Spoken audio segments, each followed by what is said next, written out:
साधारणपणे जेव्हा आपण एखाद्या आजाराबद्दल बोलतो किंवा वैद्यकीय निदानाबद्दल चर्चा करतो ना, तेव्हा त्यात एक प्रकारची अतिशय स्पष्टता असते. म्हणजे बघा, हो, अगदी पारदर्शक असतं सगळं. बरोबर. समजा एखाद्या माणसाचं हाड मोडलंय आणि तो डॉक्टरकडे गेला. एक्स-रे काढल्यानंतर डॉक्टर त्या काळोख्या फिल्मवरच्या एका पांढऱ्या वेड्यावाकड्या रेषेकडे बोट दाखवून अगदी ठामपणे सांगतात की इथे प्रॉब्लेम आहे, हाड इथे मोडलंय. होय, आणि त्या प्रक्रियेत ना एक कमालीची निश्चिती असते. म्हणजे तो एक अत्यंत स्पष्ट असा बायनरी प्रकार आहे. बायनरी म्हणजे एकतर हाड मोडलेलं असतं किंवा ते शाबूत असतं. त्यात कोणताही मधला मार्ग नसतो. थोडं मोडले आणि थोडं नाही असं सहसा आपण म्हणत नाही. अगदी 100% खरंय. आणि त्यामुळेच एका अर्थी माणसाला मोठा दिलासा मिळतो. कारण समस्या डोळ्यासमोर दिसत असते. हो ना, आपण त्यावर थेट उपाय करू शकतो, प्लास्टर बांधू शकतो. पण जेव्हा आपण मानवी स्वभाव, रोजच्या सवयी आणि विशेषतः आळस या गोष्टींकडे पाहतो ना, तेव्हा मात्र गणित पूर्ण चुकतं आपलं. हो, तेव्हा अचानक तो एक्स-रे मशीन पूर्णपणे बिघडल्यासारखं वाटतं. आपण आळसाला एखादा गंभीर आजारासारखं न बघता एखाद्या साध्या किरकोळ सर्दी खोकल्यासारखं गृहीत धरतो. अगदी बरोबर. आपण म्हणतो की जाऊ दे, आज कंटाळा आलाय, उद्या करू. नेमकं तेच. आणि म्हणूनच आजच्या आपल्या या सखोल विश्लेषणासाठी आपल्याकडे जो स्रोत आहे ना, तो ह्याच आळसाकडे बघण्याचा आपला दृष्टिकोन मुळासकट हदरून टाकणारा आहे. हो, आजचा स्रोत खूपच वेगळा आणि खूप प्रखर आहे. होय, आज आपल्याकडे चर्चेसाठी केवळ 2 वाक्यांचा एक अतिशय लहान पण प्रबळ स्रोत आहे. तो स्रोत आहे आळसावर अंतिम वार. आज नाही तर कधीच नाही. बापरे, ऐकूनच अंगावर काटा येतो. खरंच. आणि आजच्या या चर्चेचं आपलं मुख्य ध्येय म्हणजे या मोजक्या शब्दांमागे लपलेलं मानवी मानसशास्त्र, उत्क्रांतीचा इतिहास आणि आपला मेंदू नक्की कसं काम करतो हे सविस्तर उलगडून दाखवणं. हे खूपच रंजक असणार आहे, कारण हे 2 वाक्यांचं विधान वाचल्यावर खरोखरच विचार करायला भाग पडतो. म्हणजे आजच्या या माहितीच्या महापुरात आपण हजारो पानांची पुस्तकं वाचतो ना? हो, तासनतास चालणारे व्हिडिओ पाहतो. स्वतःला सुधारण्यासाठी, उत्पादकता वाढवण्यासाठी जगभरात हजारो उपाय सांगितले जातात. पण त्या सर्व फापट पसाऱ्यात हे मोजक्या शब्दांचं विधान एखाद्या विजेसारखं कोसळतं. विजेसारखं कोसळतं, अगदी योग्य शब्द वापरलात. कारण या स्रोताची खासियतच ही आहे की यात कुठलाही गोंधळ नाही, कोणतीही पळवाट नाहीये, फक्त एक थेट आणि प्रखर सत्य आहे. चला तर मग हे थोडं सविस्तर समजून घेऊया. यामागचं शास्त्र समजून घेण्यापासूनच आपण सुरुवात करूया. नक्कीच. या वाक्याच्या रचनेकडे आपण लक्ष दिलं तर सुरुवातीलाच वार किंवा युद्ध या अत्यंत आक्रमक शब्दाचा वापर केलेला दिसतो. हो, अंतिम वार. आता सर्वसाधारणपणे विचार केला तर आळस ही एक रोजची आपली अगदी वैयक्तिक आणि शांत सवय आहे.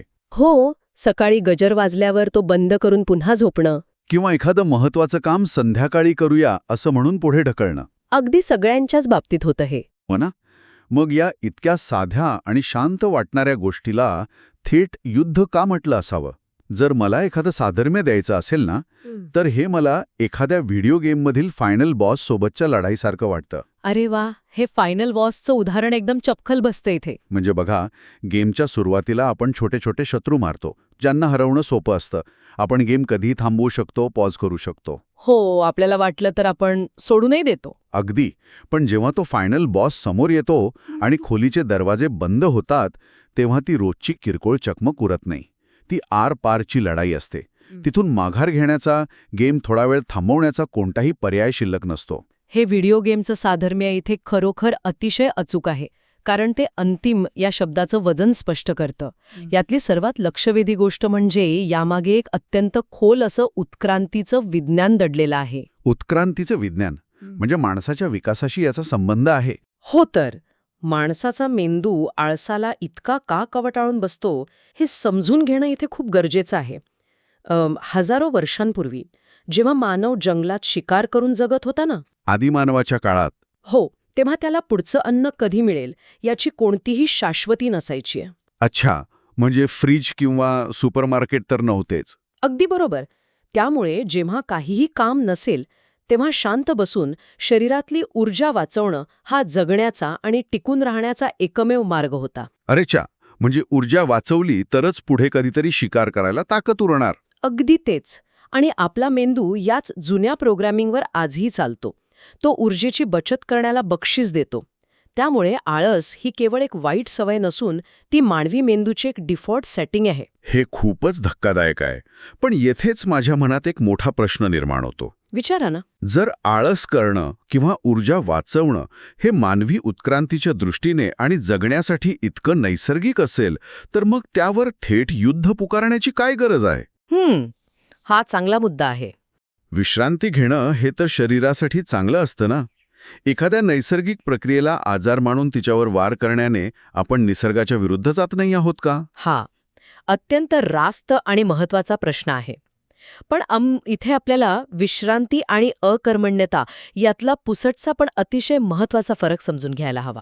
विश्रांती आणि अकर्मण्यता. हो, शारीरिक किंवा मानसिक थकवा दूर करण्यासाठी घेतलेली विश्रांती माणसाला पुन्हा ताजेतमाने करते. ती आवश्यकच आहे. म्हणजे झोप घेणं किंवा थोडा वेळ शांत बसणं. बरोबर. पण हा स्रोत ज्या आळसाबद्दल बोलतोय ना, ती एक प्रकारची धोकादायक अकर्मण्यता आहे. अकर्मण्यता म्हणजे नक्की काय? अकर्मण्यता म्हणजे क्षमता असूनही, संधी असूनही काहीही न करण्याची वृत्ती. काम करायची ताकद आहे, वेळ आहे, पण तरीही टाळाटाळ करायची. ही वृत्ती माणसाला आतून पोखरते. अच्छा, म्हणजे ती एक प्रकारची सडण्याची प्रक्रिया आहे. हो, अगदी तसंच. आणि म्हणूनच या अकर्मण्यतेला केवळ एक सवय न म्हणता युद्ध म्हणण्यामागे एक विशिष्ट न्यूरोलॉजिकल म्हणजेच मेंदूशी संबंधित कारण आहे. बरं, ते काय कारण आहे?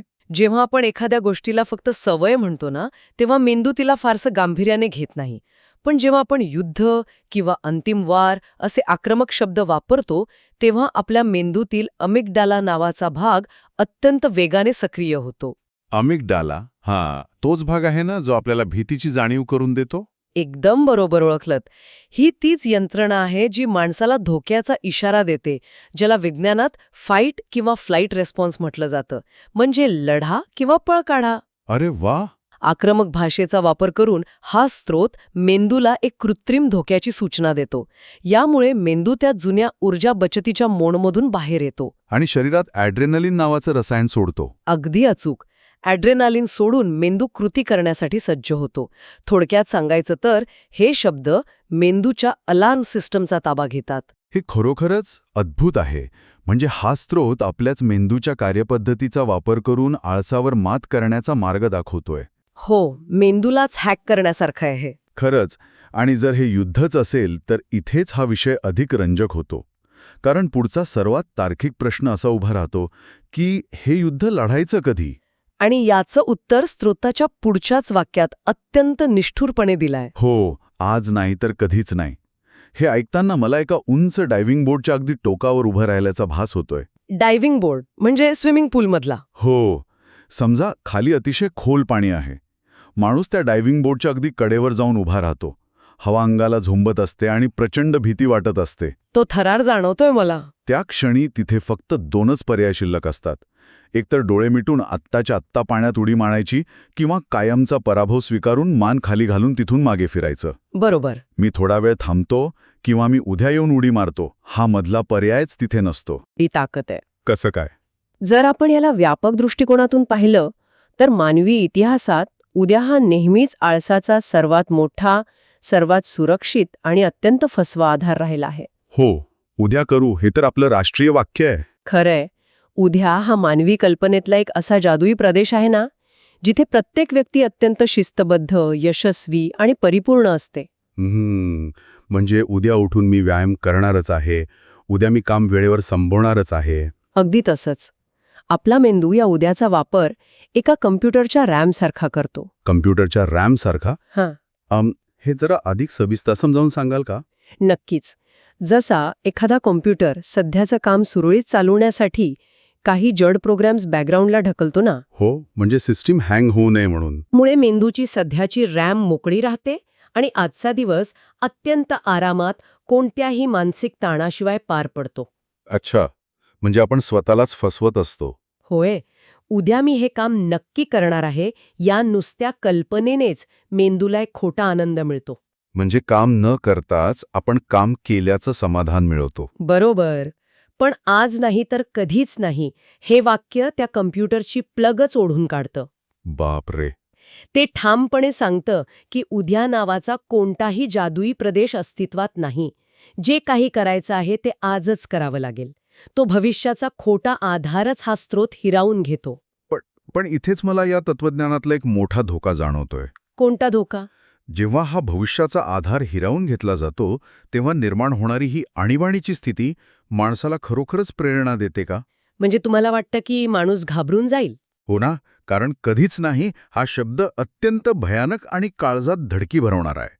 जर मी आज माझं पुस्तक लिहायला घेतलं नाही तर मी आयुष्यात कधीच लेखक बनू शकणार नाही, हा विचार प्रेरणादायी वाटण्यापेक्षा माणसाला पूर्णपणे स्तब्ध करून टाकणारा वाटतो, पॅरालाइज करणारा वाटतो.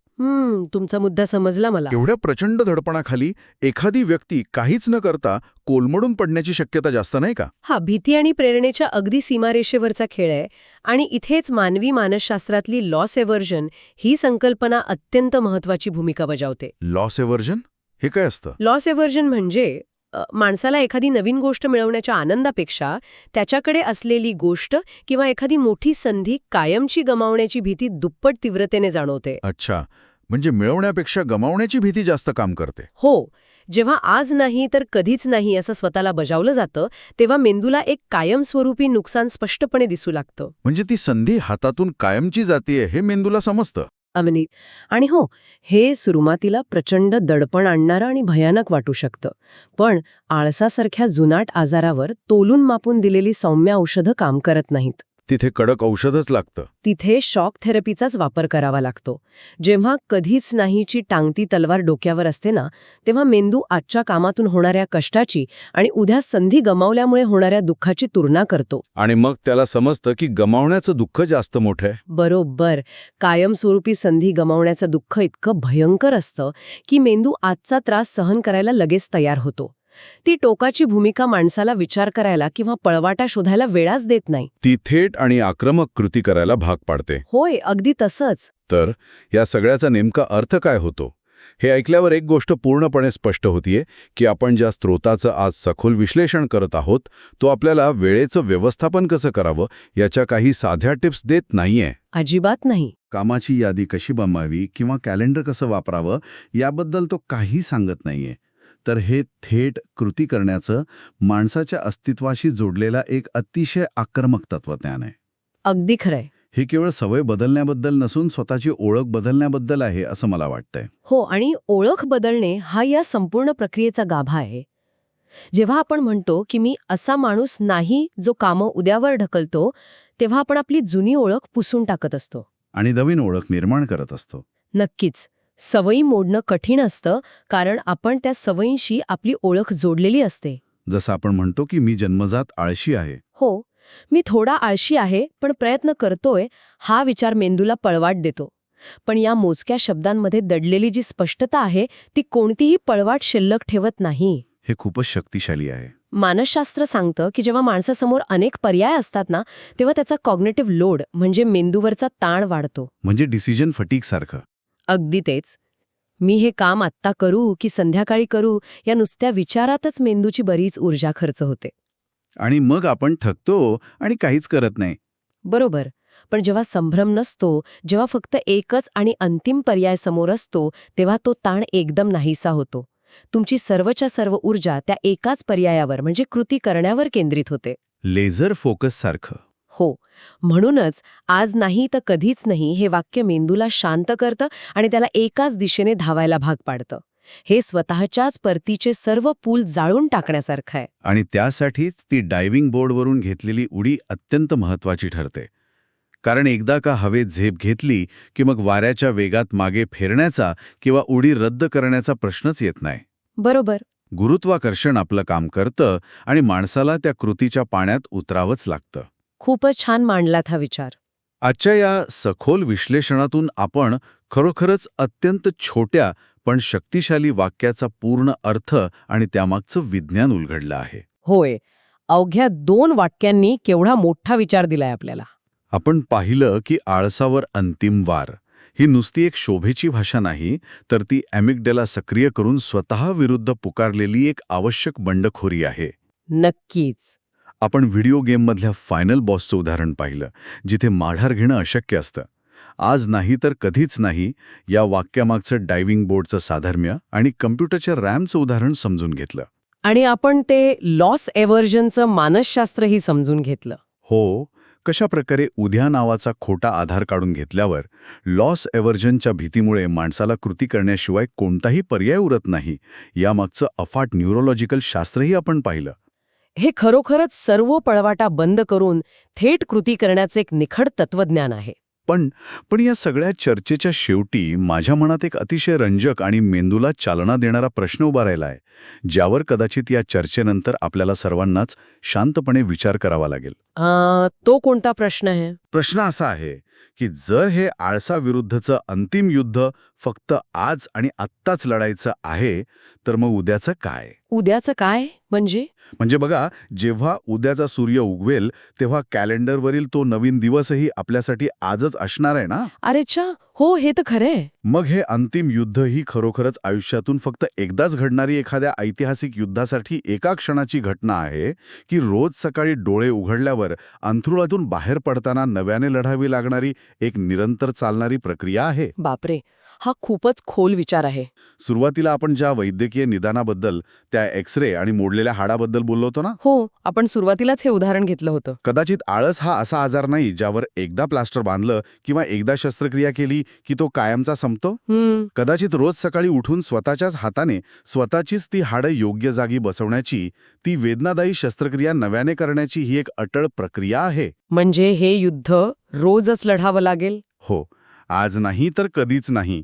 हे वाक्य कदाचित आयुष्यातील फक्त एका दिवसासाठी मर्यादित नाही, तर आयुष्यातील प्रत्येक आजसाठी ते नव्याने लागू पडतं. म्हणूनच तो वार अंतिम असला तरी तो आपल्याला रोज आजच करावा लागतो. अंगावर काटा आणणारा पण एकदम सत्य असा हा विचार आहे. याच एका विचार करायला लावणाऱ्या आणि अस्वस्थ करणाऱ्या प्रश्नासोबत आजची आपली ही सखोल चर्चा आपण इथेच थांबूया. नक्कीच, हा विचार खूप काळ मनात राहील. हो, या वैचारिक प्रवासात सहभागी